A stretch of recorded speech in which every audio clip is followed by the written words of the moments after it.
Now, once you've signed up to Binance, the most important thing of all, before you even start doing anything, is to confirm your personal verification and information. So you will be requested to go in identification. It will bring you to this page. From there, you will need to submit your basic information and get verified. And then you will be prompted to provide government identification and facial verification. Once you've completed those steps, you can move on to the next part of the training. I don't think that you need to withdraw $200,000 daily, so you don't need the advanced verification. All you need is the basic and the intermediate. Please move on to the next part of the training.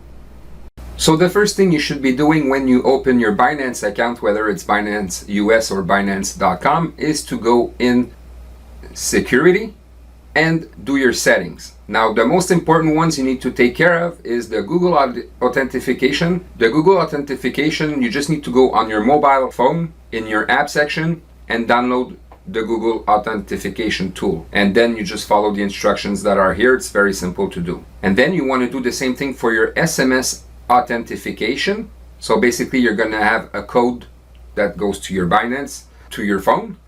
So this will add an extra layer of security. As for the email address, especially if you're going to be using money wires or electronic wires or bank transfers, call it what you want, I would suggest you use the same email that you use with your bank. And last but not least is the anti-phishing code. So this will add an extra layer of protection within your email messages. So every time that Binance will send you an email message, you will see your anti-phishing code on it. So this will allow you to identify that this is truly a Binance email and not some phishing fake email you're getting. So that adds another layer of security. So once you've added your Google authentication, your SMS authentication, and your anti-phishing code, and made sure that your email address matches your bank email, then you're ready to start buying crypto. Please move on to the next part of the training.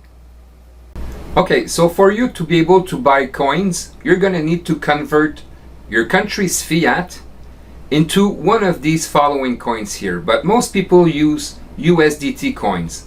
The USDT is what we call a stable coin. It's the closest one to the US dollar. So if you want to trade $1 for $1, for example, USDT is your best alternative. Now, in order to buy crypto, all you need to do is click the Buy Crypto tab. You could buy with credit card in some countries, not all of them. But if you cannot buy with your credit card, most of the time you could do it through P2P trading. So P2P trading is bank transfers basically. So me personally, I'm in Canada, so I use the P2P trading. So once I click here, basically, I make sure that I'm in USDT. I select my country's currency. I enter the amount of money. So for example, I could want to buy $1,000 Canadian and convert it to USDTs. And the payment option in my case is Interact Transfer. It's basically a bank transfer. But again, this here goes with your country currency. So when you're going to select your country currency, whatever is available for you to use is going to be here. So in my case, as I said, I was using e-transfer. So here, for one USDT, I would need to pay $1.25 in this case. Now, just so you understand here, if I buy for $1,000 and the seller has over $1,000 available, then you're good to go. You can select that seller. But you'll notice here that the balance is lower. It's 404 USDTs is about $500 Canadian. So you wouldn't be able to buy USDTs from this guy in this case because he sold a lot of his inventory already. Okay, so you need to find somebody that has more than what you want to buy, obviously. So the second thing you want to check is the completion percentage. See, this guy doesn't complete his transaction most of the time, so that means that you're just wasting time. So you want to look for people that have above 90%. And in this case, for example, I said 1,000, so you want to make sure that they can cover your $1,000 Canadian in this case and convert it to USDT. So here, this guy made 120 orders and 100% completion. So he would be somebody that is trustworthy. So in this case, I would select this guy and go and buy my USDTs. It's as simple as that.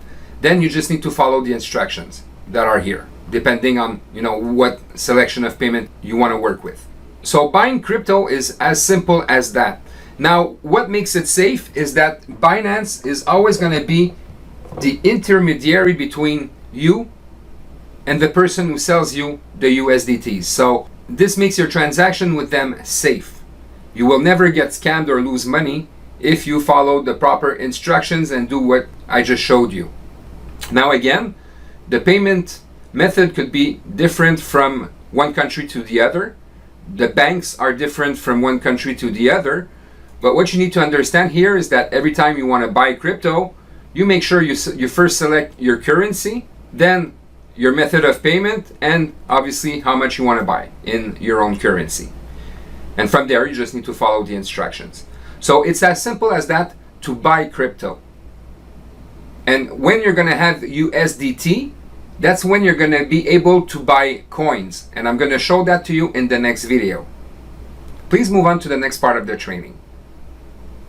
Now I just wanted to show you how easy it is to buy coins when you have USDTs. So all you need to do is go in Markets, then click Fiat Markets, select USDT, and from there you have your coins that you could buy. There's a ton of them. I think there's more than 400 of them that you could buy. Okay, so later during this training, I'm going to show you how to spot good opportunities. But for now, I just want to show you how easy it is to purchase some coins. So let's say, for example, I want to buy Bitcoin. I just need to click on this. It's going to open the price chart. And here, I can buy. Now, you can buy with a limit, or you could buy at market price. Me personally, I always buy at market price. So let's say I would want to buy some Bitcoin right now. I just need to enter the amount of USDT I want to buy and then click buy Bitcoin. And it's as simple as that. That's how you purchase coins once you have your USDTs. Please move on to the next part of the training.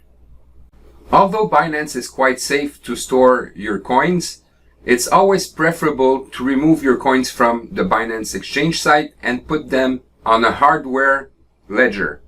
So the one that I use is Ledger Nano X because this is not hosted on any website. It's basically a key that holds your information. So like that, nobody can hack you, right?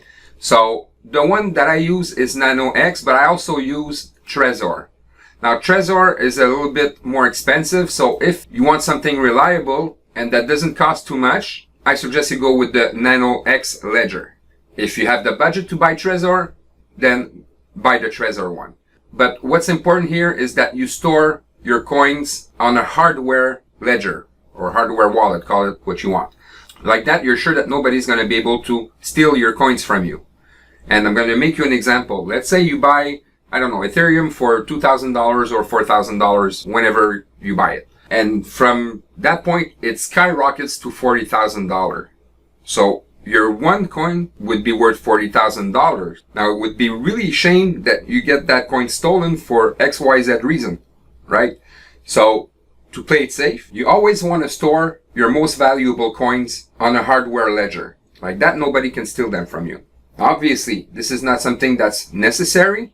You could always leave your coins in Binance, but there's always a risk that Binance gets hacked one day, and it would be really a shame that you lose your coin over this. And especially, if ever there were to be a hack, it's going to be when coins are going to be at their highest, right? So to play it safe, I really recommend that you use a hardware ledger like Nano X or like Trezor. Please move on to the next part of the training.